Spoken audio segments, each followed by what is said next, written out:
I would like to say thank you to everyone for coming out on this very blustery evening, December 15th. Although it's certainly nice that it's not -40, and it is quite windy out there today. So thank you all for taking the time to join us either here in person or virtually as well. I'm going to start with a few introductions, and then we're going to do our land acknowledgement and our agenda, and then I will turn it over. So first and foremost, I'd like to welcome all of the groups that have come here tonight to be a part of this public consultation. So we have representation from students, from staff, community, parents, and from our families of schools, which is fantastic. We're very excited to have everyone here. I'd like to introduce Mr. Christian Michelik, who's our superintendent of schools, Ms. Marlene Murray, who's our assistant superintendent of schools, and Marlene is responsible for our J.H. Bruns family of schools. I'd like to welcome Francine Champagne and Pamela Kolachuk, who are trustee members of the L'Oreal School Division. I'd also like to welcome Brian Mays, who's city councillor for St. Vital. And again, just very thankful to everyone who has come out today, and it's nice to see a variety of staff. So our educational assistants, clerical, our teachers, and then our student leadership group who represent a number of different groups have come out here, and of course our community. So again, thank you very much. And speaking of student leadership, I would like to introduce Bonnie Chen, who is the president of our student leadership group, and she is going to share our land acknowledgement.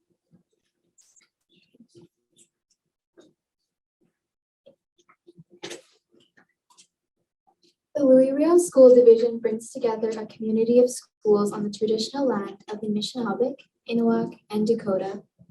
Our division is located on the homeland of the Red River Métis. We recognize that Manitoba is also the traditional land of the Anishinaabe, Anishinaabe, and Dene. We respect the treaties made on this land and acknowledge the harms and mistakes of the past and present. We dedicate ourselves to authentic alliances with Indigenous communities in a spirit of reconciliation and cooperation. The ongoing development of LRSD's land acknowledgement is guided by our Indigenous Council of Grandmothers and Grandfathers, and we thank them for their generosity and collaboration. Thank you.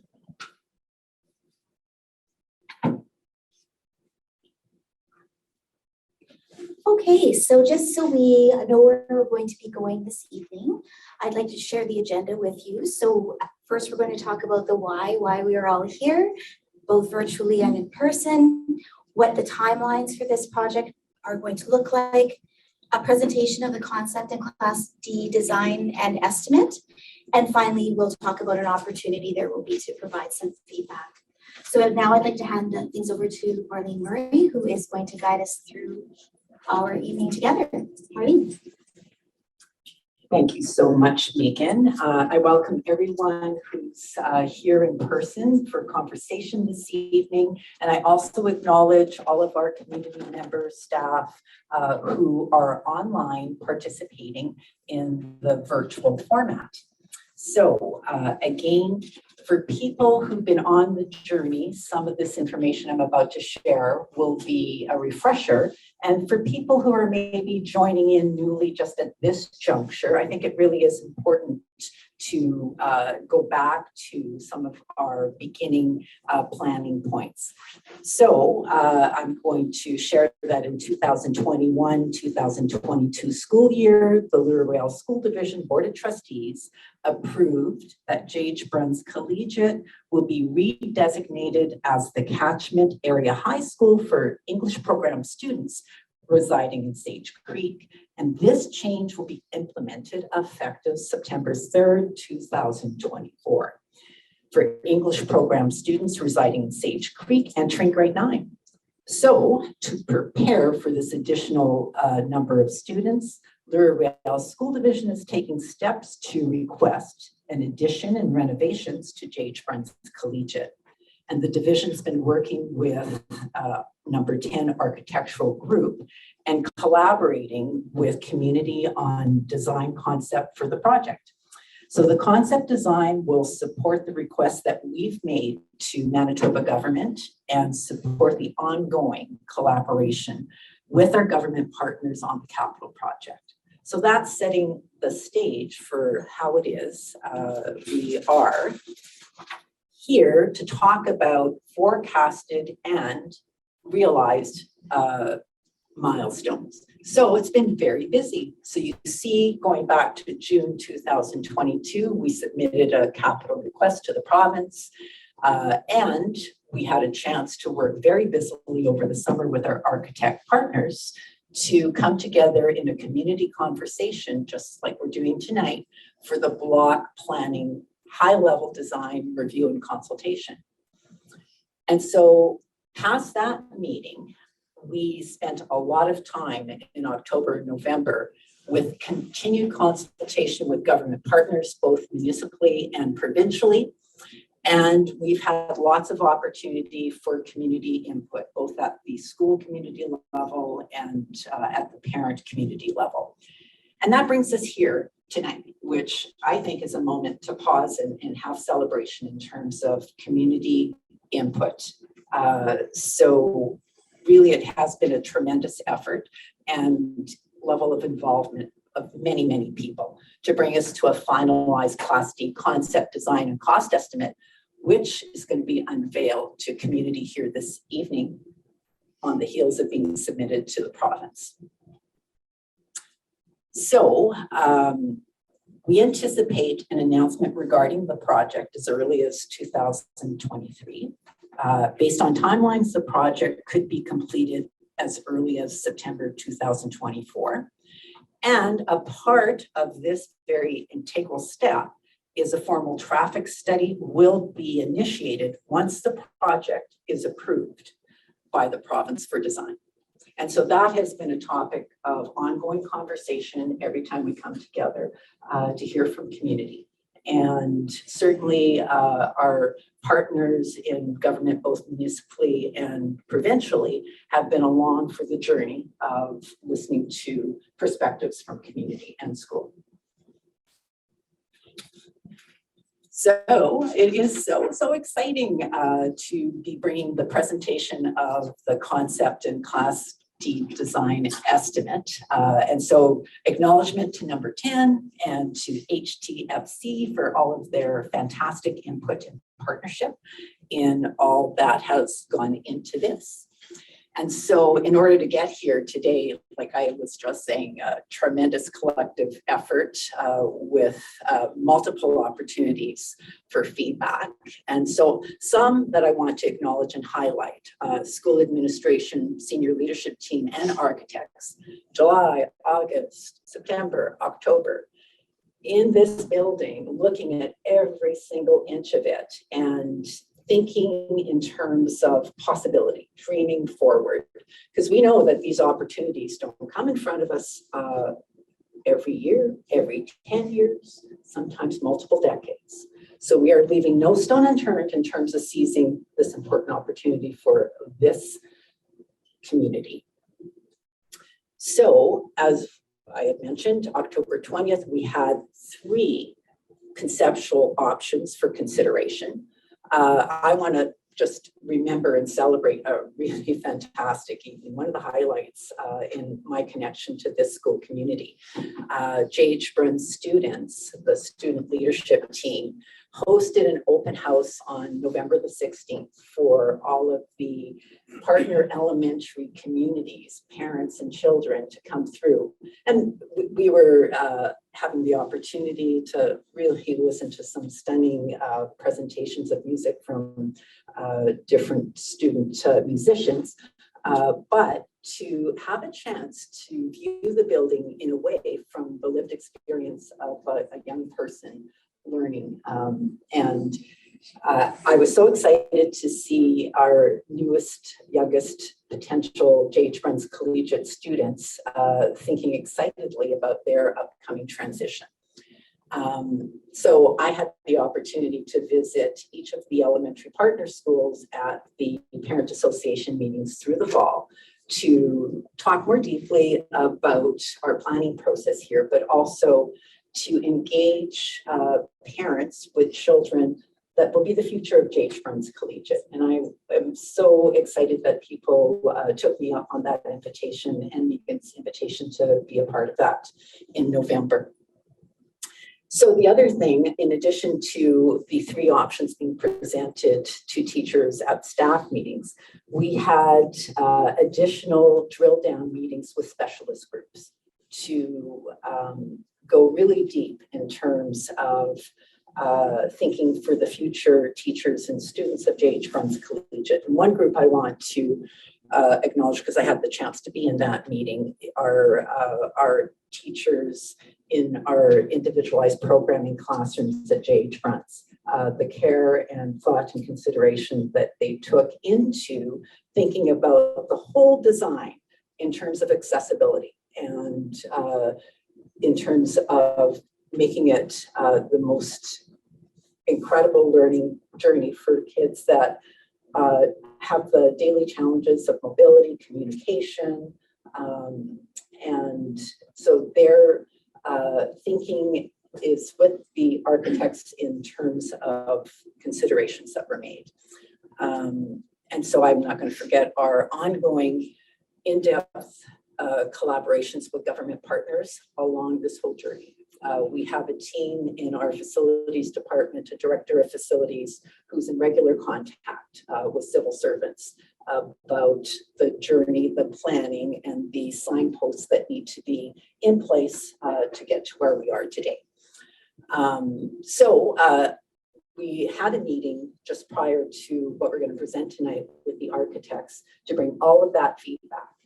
We analyzed it for patterns of similarities, of differences, and it gave them the best opportunity to have the whole voice of all community stakeholders in terms of the consultation process. So that was a really great collaboration, which brings us to the outcome of all of that, being that the Class D concept design and estimate is an enhanced option 3 presented to the community in October. So all feedback and consideration pointed to option 3 being the place where people brought the most feedback, the most interest, and where architects spent their time planning for what's next here. So flipping to, here we go, concept master plan. And so off to the side, the yellow highlights are all the additions, new components that are part of the view that you see from the northeast, view from the southeast, and view from the new north entry. And so here's a rendering of a building design. And as you'll see, it's new windows for existing classrooms. It's a one large 2-story addition that provides a student commons with a new main entrance, library, administration office, classrooms, and an outdoor terrace. Additionally, 2 small 1-story additions provide a new fitness room adjacent to the gymnasium and a new north entrance at the basement level. The existing library is repurposed into 3 additional classrooms. And in terms of parking, the option provides 85 stalls for students and staff. And so you'll note that the total requirement currently is 44. So that is a very large leap forward in augmentation in terms of parking capacity. So now we move on to the site design. So option 3 is the least disruptive to the city property and Southdale Community Center. This option replaces the east and south sides of the building with a new and even more compact 2-story addition, leaving more existing school site available for continued development. The site is organized on existing city lands alone and includes optimized staff parking, 2 internal school bus drop-off locations, dedicated outdoor student spaces on the east side facing Lakewood Boulevard, hardcourt sport plaza on the southeast corner, and a music outdoor fitness space on the southwest corner of the site.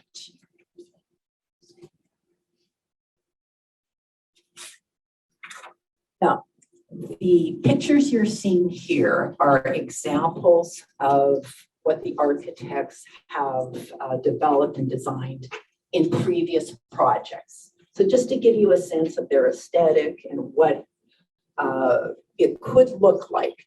So sample on the top is second floor students' commons. I love the color renderings. It's just fresh and light. Sample at the bottom to the left, an open breakout space, and then a rooftop learning terrace. So I want to talk a little bit about some of the cost-effective aspects of the option. The new outdoor terrace for outdoor classroom project work student use was something when in July we walked around, the architects admired what existed here and listened with admiration to what the school team talked about that students really cared about. So I know students have said loud and clear, windows, please, windows, natural light, and love to be outdoors. So I know when I come for a visit to the school here, at the outdoor entrance where we did have that once wonderful seating area, people were just so wonderfully enjoying using it as a place to visit, a sense of belonging, study, take a break. So they recognized and listened to the school team talk out loud about that and wanted to really think about building that in. And then the compact design also optimizes renovation possibilities and limits site disruptions. So that's another piece in terms of what could make the construction phases and then potential moves in the future much more doable. Okay, and again, some other examples of student commons. So you see the top example having a 2-story look in terms of what that could be. And the bottom picture really could be either a main floor or a second floor, but just another look in terms of what they have fashioned in previous projects. And so more strengths about this concept design, the internalized bus drop-off locations are not requiring modifications to Lakewood Boulevard. So that's something we went back and forth a lot about. And I think this is a real way to expedite that piece. The new northeast entrance vestibule and access stairs and ramps provide easy accessibility in all seasons. So it's not something that is contextual to weather. There's better parking, and it removes the existing staff parking lot access from Lakewood that is too close to the intersection. Oh my goodness, I don't know about you, but coming out there trying to figure out how to turn, I have always now abandoned going left and just take the long route around Bishop Grandin. So this could really help in that regard. Okay, so here we come to cost, Class D cost estimate. And this is a number I rarely say. It's a big one, 21 million to 200,000. $22,856, which includes 20% design and pricing contingency. And it includes an 8% for escalation inflation. And so here we see on the hard left-hand side, the list of items and their individual base budget, the escalation built in moving forward, design and pricing contingency built in to the total. And so it itemizes for the 2-story addition, a graphic lab and kitchen, fitness and music room, change rooms, north entrance and library renovation, theater and guitar room, new windows, washroom renovations, site development, with their totals at the bottom. And so this was submitted to us by number 10, just very recently, days ago.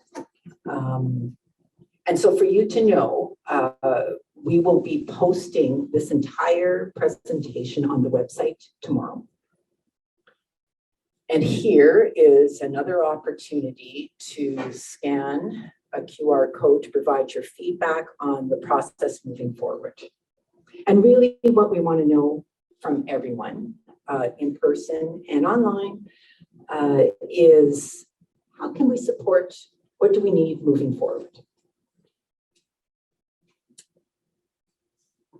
So that brings us to a place where I would look to Christian if there's anything else to add. Other than open it up for comments, questions. And what we'll do is we'll do in the room in person, and then we have Taylor Finn who's going to help people online join the conversation.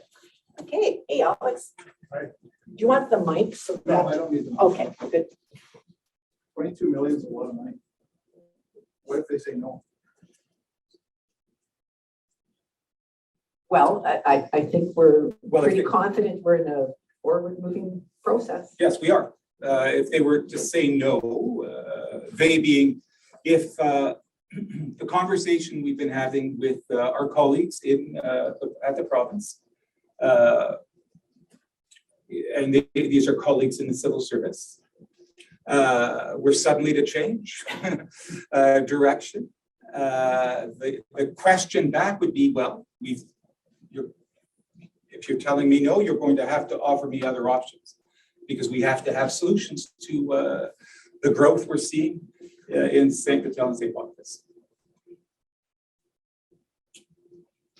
Right now, we're estimating the new school at Sage Creek will cost approximately 50 million. And the province is well aware of this, and that project is moving at breakneck speed. We've been updating the community every 2 weeks. And we're also finding ways with our civil service colleagues to expedite the project by moving to construction on parts of the building while continuing to finalize costs related to other parts of the design. So we're being very open-minded and very flexible in terms of meeting that design right now. So the dynamic I'm in, we are all in right now relative to other projects, the addition to Marion School would have me absolutely shocked to learn suddenly a change in dynamic for this project.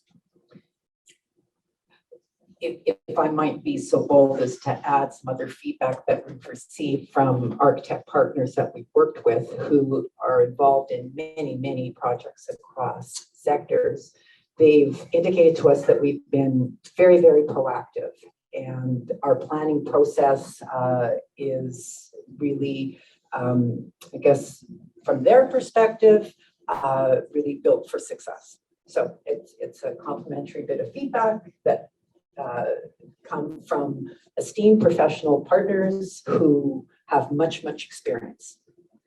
So And maybe I just add on to what you're saying as well, that, and again, in response to Alex's question, if not this, then what? Well, what we're doing here is demonstrating to the community and to our government partner a very studied and responsible approach, in that we're not asking for another high school. And so if the cost of a K-8 school is estimated at around 50 million, one can only imagine the cost of a brand new high school. And so here again, although these numbers are big numbers and are bigger in 2022 than they were in 2018, pre-pandemic, they are offering a very reasoned approach, a very measured approach to meeting needs relative to demographic growth and change, a far more reasonable ask than a new high school. Okay. Thank you, Christian. So Taylor, is there anyone online that would like to join the conversation?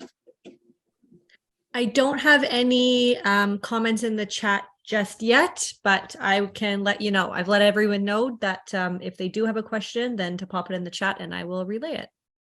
Perfect, thank you. Alex, I saw your. Yeah, I just want to know with this addition, how many kids can fit in this new version? So this addition will allow for the growth we're anticipating, which is at present, according to the again, nothing has really changed from what we've shared in previous meetings. A number approximating between 900 and 1,000 students.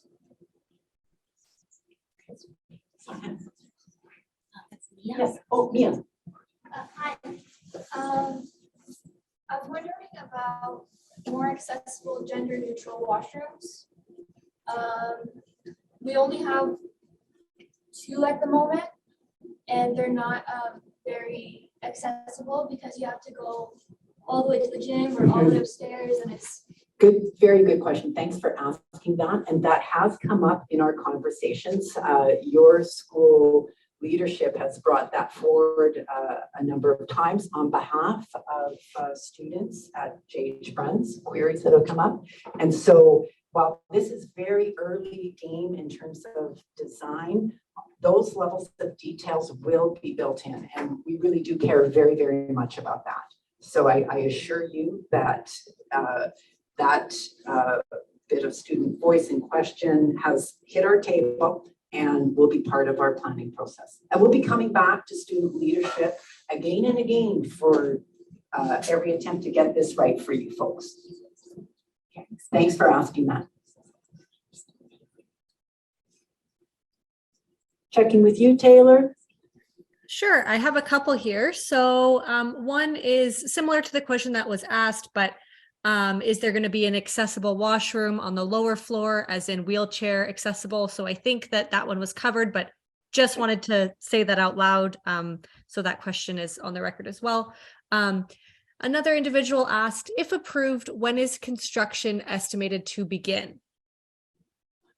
Well, we are hopeful for as early as September 2024. No, so we're in, no, so 20. Oh, yeah. 23, excuse me, yes. Yeah, so we're being again very, very audacious, and that's undeniable. We're setting very ambitious targets. The architects were clear with us in October, very ambitious targets.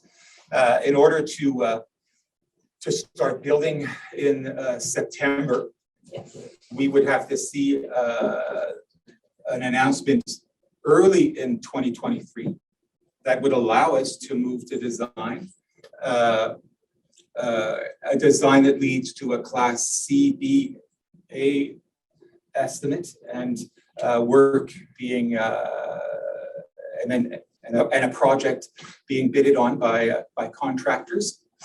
Now, what we are doing, what we're hoping to do differently for Sage Creek is those bids and contractors bidding on parts of a project in a different way than we've typically worked on schools historically in Manitoba to expedite construction along. The one thing we've been sharing all along through the spring, summer, and fall is that unlike what we're experiencing in Sage Creek at the moment, unlike what we're experiencing in French immersion for some time, the enrollment pressures here aren't going to be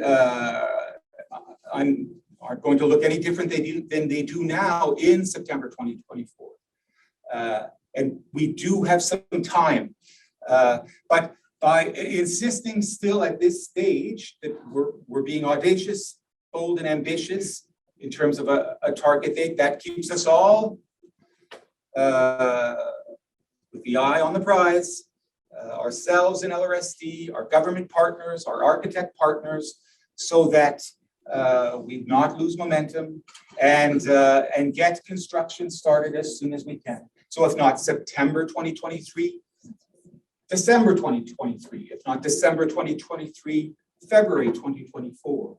So we want to move this along so that we see a project that's also designed with purpose so that construction can occur and it not be too big a disruption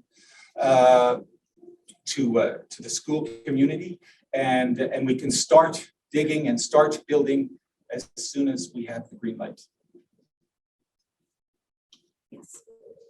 Have the architects looked in any way at how that rooftop area could be more than just a fair weather space?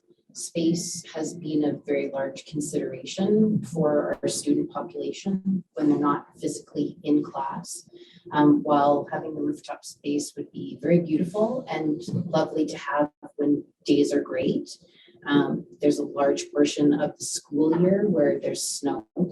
And that's another issue that we've had as well is leakage. Right. And so, Yes. you know, to make it more of a And the terrace is, season space somehow well, might help Yeah. with that. we want to make it accessible for different parts of the season, but in ways that are safe.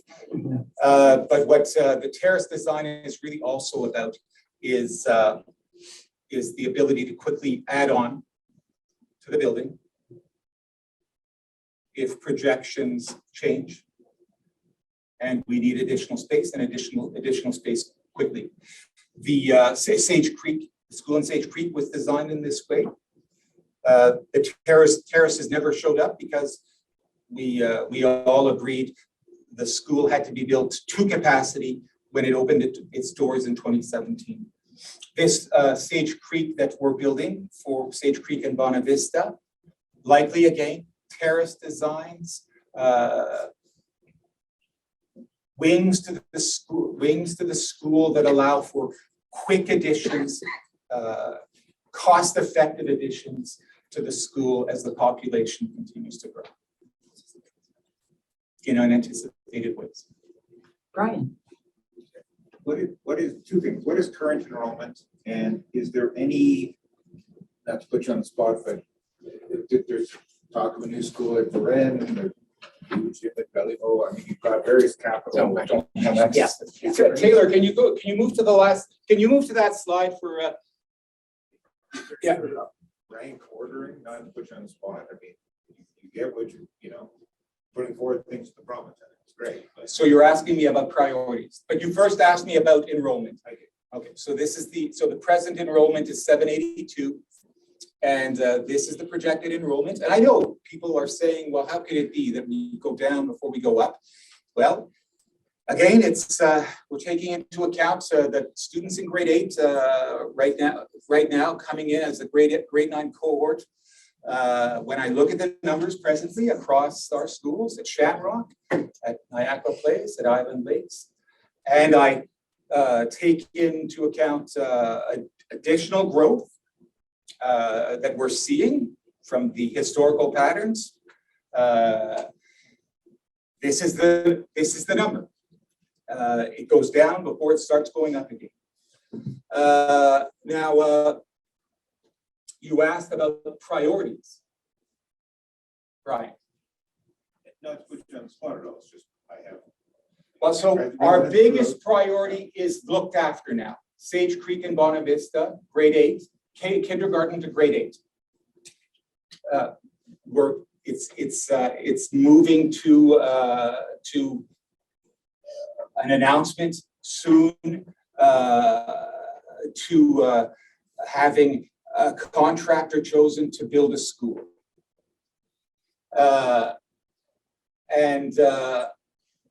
One of our other important pressures was our oldest building in the school division needing some work, Marion School, and so that's happening.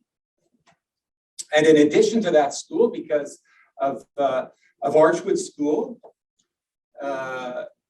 with a catchment that extends to the northeast quadrant of the school division, that includes Waterside Estates, and that being a growing development, and Archwood just being too small, and we've run out of room.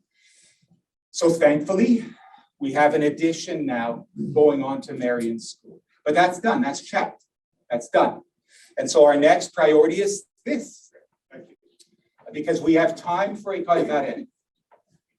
But at some point at École Varenne, we're going to have to spend all kinds of money to make a building that was built after the flood in 50. 50? Yes. That was never meant to be, it was a flood relief building, never meant to be still standing in 2022. So now before we spend any more money on boiler replacements, on electrical replacements, on new roofs, we need to simply, that would be wasteful. We're making the case that we need a new school in an established neighborhood, like we see in Regina, Saskatoon, Montreal, Calgary, Edmonton, but we haven't seen in Winnipeg for 20 years. And right now, the other priority that we're addressing in terms of growth in high school is Windsor Park and Collège Pivot. 2 buildings that with their existing footprints can meet the needs. What they need, they're older buildings and they need enhancements, but not to the degree that a Marion School required enhancements, not to the degree that École Varenne doesn't require an enhancement. That would be wasteful. We need a new building there. Okay, I'm just going to go online. Taylor, anyone? Yeah, so another question is talking about when construction starts. How is this going to affect education? Will it be happening during school hours? Good question, and that has been discussed a lot with the planning. And is integral in the plan. So That's like right, you described, Marlene, the plan looks very different from, say, a Collège Jeanne Sauvé. In terms of how at Collège Jeanne Sauvé, because of the loss of classrooms and no other way to approach the project, we had to have the grade 9s attend school at Minnetonka this year. But here again, lots of folks saying, how can you do this? How can a major addition, even more significant than the one we're talking about here, just take a year? It's going to just take a year. It's on track. It's happening. So what the architects have talked about is that the most obtrusive parts of construction would happen during non-school education time, outside of, in holiday calendar time, and that they would do it compartmentalized. So at worst, we may have to move around a little bit in the building. That would be the extent of the disruption that we're planning around. Chantal. I was gonna look at the math, but so like a $20 million addition, that's only for about 200 seats. So a new high school would presumably be like 800 to 1,000 seats. So if you did the per student price, it'd be a lot cheaper to do in high school. So I guess my question is, like, I really hope this isn't a Band-Aid, because it would be, as a taxpayer, it'd be a lot better to build a new high school that's gonna satisfy this issue for 10 to 20 years, not 5 to 8 years, because that's a really expensive Band-Aid. And I don't know with Dawson Trails and all these other things, are we just gonna become the same conversation 3 to 5 years from now? So Not at all. province, we need more money for high school now. And then No. we spend 20 million on.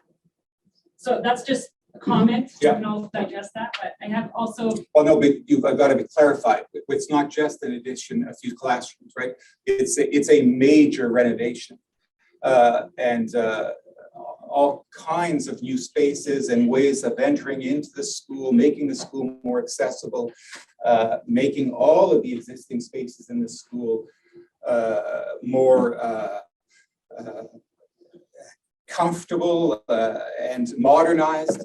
And the building, again, if we felt the building built in 1974, added on in 74 or 76, wasn't worthy of these enhancements in addition, then of course, absolutely, a new school would make sense. But no, when we compare and contrast ourselves to Pembina Trails, we have 7 high schools and a vocational school. They have 5 high schools. And a growth, although we're growing, a growth in Pembina Trails far more significant than ours. The new development they're proposing a new elementary and high school for is projected to be as big as Brandon, the size of Brandon in terms of a new population. So just at 2 very different realities and very different, important growth here, but very different growth. Chantal? that was just like, I'm just talking about prevention and thinking longer term. And I think that's my question too on traffic. And since Brian's here,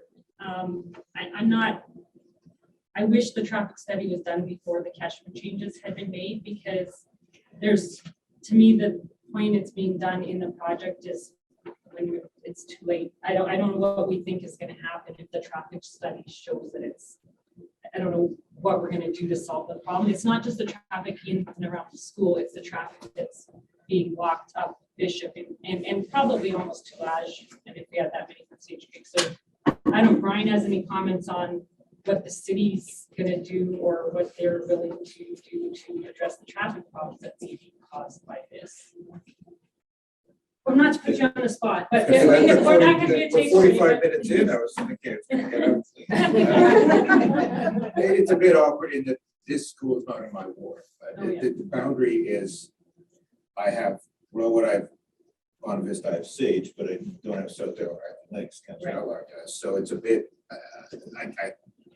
we're very aware of it, so that there's certainly been a lot of concern, but I don't know what that they've been doing around this, to be honest. It's a fair question, and it would also, I mean, I thought the expansion would be to the north. I said that when I came in, so I'm a little behind the pace here, that the expansion would be to the east side. So what does that mean for traffic? I don't know exactly, but I mean, it's a fair comment.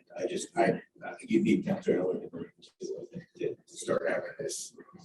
It's a fair conversation. I mean, yeah, because Sage is far from done. Bona Vista's not going to grow that much more, but Sage is certainly that whole southern section still yet to be built. So that there's, you know, this will be the English language destination within a few years. So how to deal with that? Yeah, I think we'll need to sit down and a very good working relationship with LRSD over the years I've been in. So you know, we face this other places too, but you're kind of dealing with the existing streets, but I mean, that's Councilor Eller certainly aware of it too.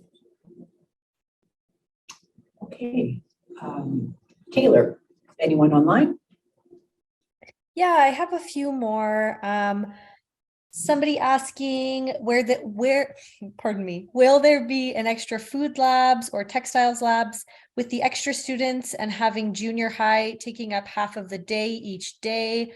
There will be more limitations put on how many high school students can be in the classes. So I think this is talking about having junior high students coming to Bruns for practical arts?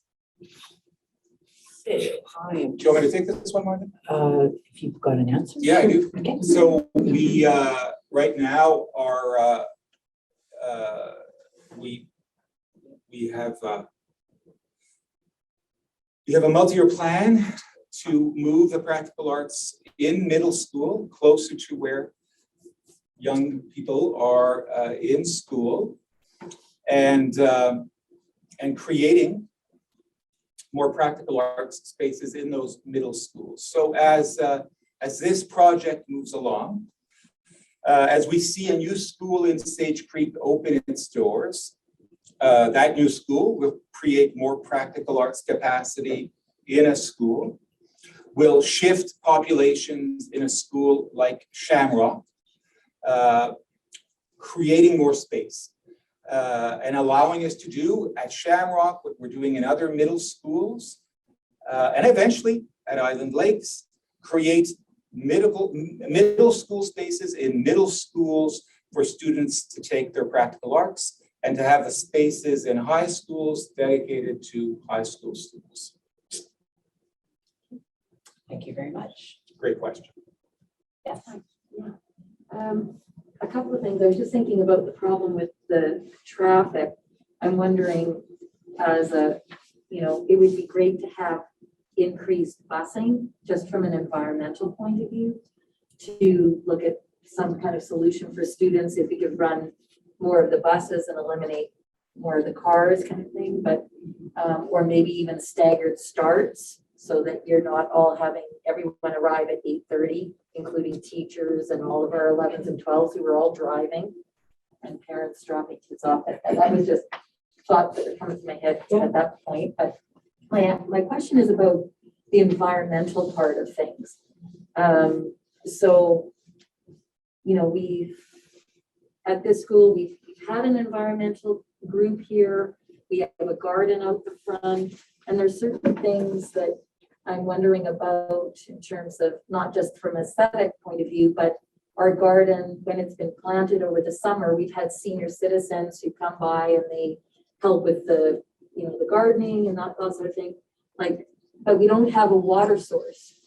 And so we've had to fill the rain barrels from inside the school, and it's a whole rigmarole. So that was one thought I had is has any consideration been given to those environmental components in terms of garden, in terms of composting? It's very hard to compost, and it would be great to compost again. But we have a problem with mice when we do it, so we have to be really careful, and we've had to basically shut things down. So that was another thought. And then I was wondering about solar, or what are we doing to also take into consideration the environmental impact of running schools and electricity and all that kind of thing? Was that also in the design? Well, I want to part A and then over to part B for Christian.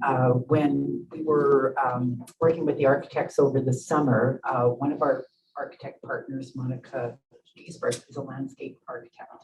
And so she certainly was thinking about all the different components, and actually some of your students' project work, and we were remembering out loud some of the really key pieces that Bruns student leadership has played a large leadership role in our school division. So I think there's still lots of space for that kind of thinking and planning. And so whenever we're thinking, yeah, but what about this, what about that? They keep saying, yeah, we're going to have lots of opportunity to iterate and bring that forward. So I would, Andrew, really get that into this next piece here. That would be super. But so then part B to Christian. Well, I thought I'd share what's happening in other parts of the school division and other schools relative to these wishes. So at Collège Jeanne Sauvé, as part of the design, we're going to see a proof of concept. To my knowledge, it'll be the first school rooftop in the city or the province to have solar panels. So with the new construction design, I've requested and I've reiterated, and the last I checked, it's still it's still a part of the project, will be a proof of concept of having solar panels on the rooftop of a school, in the hopes that this will inspire us in Winnipeg and in Manitoba to do this across many flat rooftops across the city, and develop an electrical grid that is a network, a true network of different energy sources that can feed into it. Like we see in other cities in North America, in Europe, that we don't see here in Winnipeg. Sorry, I'm just going to interject just because we've also seen the rooftop gardens that also help to mitigate some of the problems with these, typically energy. They're problematic, right? The roofs are problematic. Yeah, so this terrace has a rooftop garden component to it. Again, for what might happen is the terrace never sees the light of day because we decide we need more classrooms as we build the school. And so then we'll move to gardening on the school grounds. You see in the cost estimate a significant amount dedicated to the landscape around the school. And so all of these ideas of gardening are happening across the school division, and their challenge is, we've got to be honest, the challenge of all of them is, are we nurturing the culture in the community to see the collective effort that all of these endeavors require sustained? And so that's the key as well, right? We can build it architecturally, we can fund it, but all of it requires people committed and dedicated to see it happen season over season over season. I love, though, how you're saying it really is about building a relationship with community. Our most successful community garden projects are the ones that connect the school to the community next to it, to young and old living next to the school. And relative to public transportation, I'm with you, right? We need a public transportation system in this city that looks more like we see in other cities. And when I see I see trains running through, right? You always got to wonder if you're coming here from the west side of the tracks, are you timing it right? Because you have these trains running across Southdale and Windsor Park. When will that rail system transport people using electricity rather than trains and cargo? Is the question I keep asking myself. Chantal. We did not invite Matt Allard to a Shamrock Pack. Springtime maybe. So the only solution I think that he really had that would talk about chartering buses, but it's a little vague, but I got the impression it was that the cost that would be funded through LRSD. Is that something like if you chartered buses to have more bus transportation, say Sage Creek, is that paid for from LRSD? And I did hear that other school divisions like Shaftesbury does that for their high school students. Is that something that would look at, or how would that work if the city's not willing to add transit? Yeah, good question. Something we've done in the past, have done for decades. But our dilemma is, of late, is that the city has to have the capacity in order for us to charter the bus as well, right? So one of our dilemmas is a diminishing capacity, transit capacity, right? So in order for us to say to the city, can we partner with you? Can we charter a bus? The city has to have capacity, has to have bus capacity to make that happen. And that is, that looks different today than it did decades ago. When, for example, when I taught at Collège Saint-Sauvé back in the early 90s, we would charter a bus from Norwood because the Norwood School Division still existed then. And the kids that went to Queen Elizabeth, now École Henri Bergeron for French immersion, they would go to, their feeder high school was Collège Saint-Sauvé. And the Saint Vital School Division chartered a bus, a city bus. So these are possible solutions. But I think want more than that. We can do better than that in 2022. That's a solution that makes sense maybe in 92, but again, what can we do? It's all taxpayer money. Whether a school division's paying for it, or a city's paying for it, or a province is paying for it. What can we do to just do a better job of coordinating public transportation in the service of people who want to get around using public transportation rather than cars? Great. Taylor, anyone online looking to join the conversation? Yeah, I have another question, which is, why is there not just a redrawing of the catchment lines since Glenlawn Collegiate numbers are decreasing? Well, they're not actually right now. The numbers between Dakota and Glenlawn are what they are doing is leveling each other out. But what it is, though, what is happening there, though, is that it is working itself out through schools of choice, and that isn't necessarily predictable. And so eventually we will need to talk about catchment changes, but that's a conversation for families and staff in the Glenlawn and Dakota Collegiate families of schools.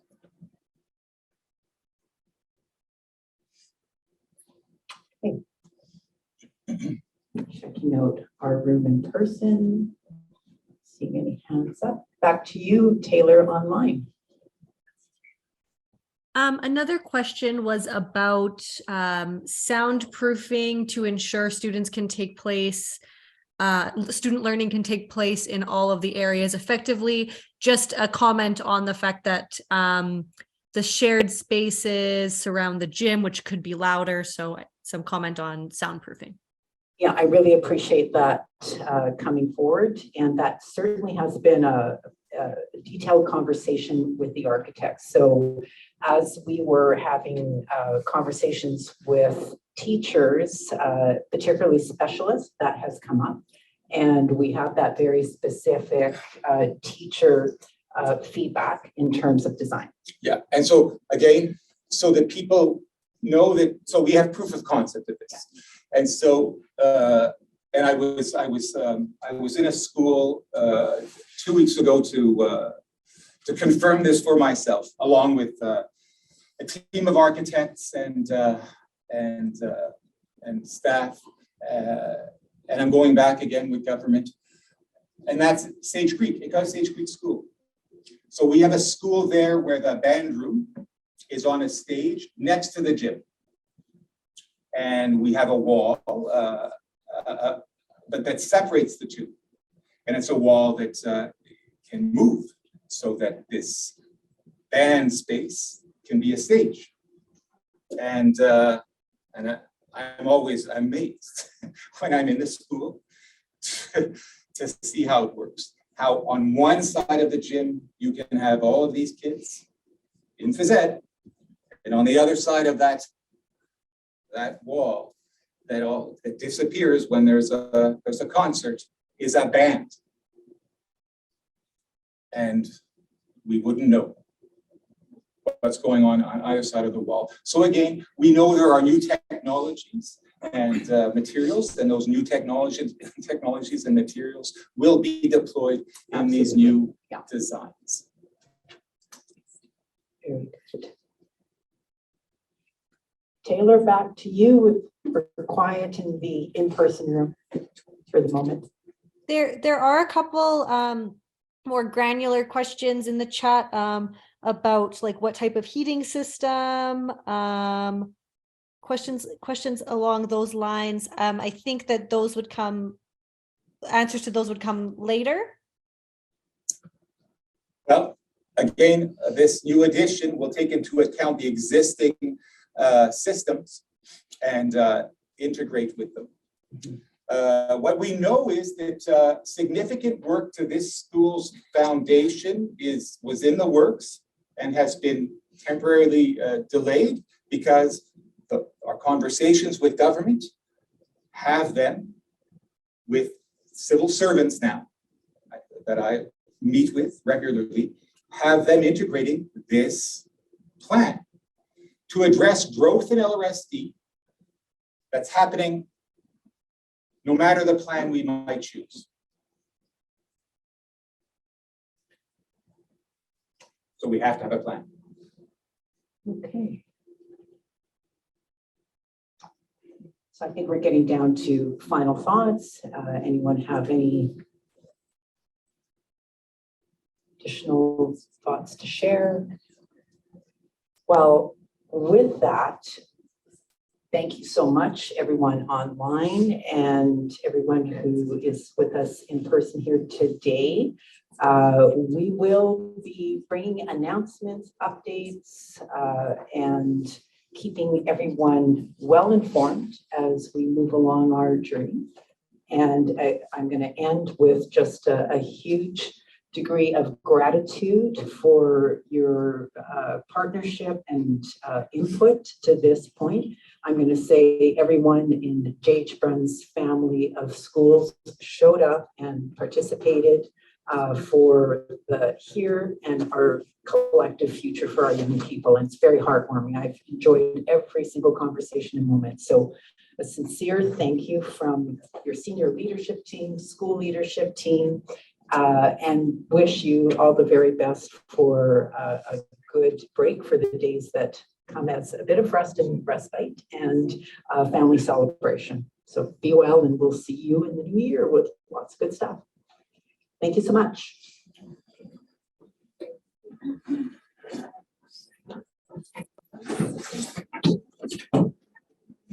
Good job.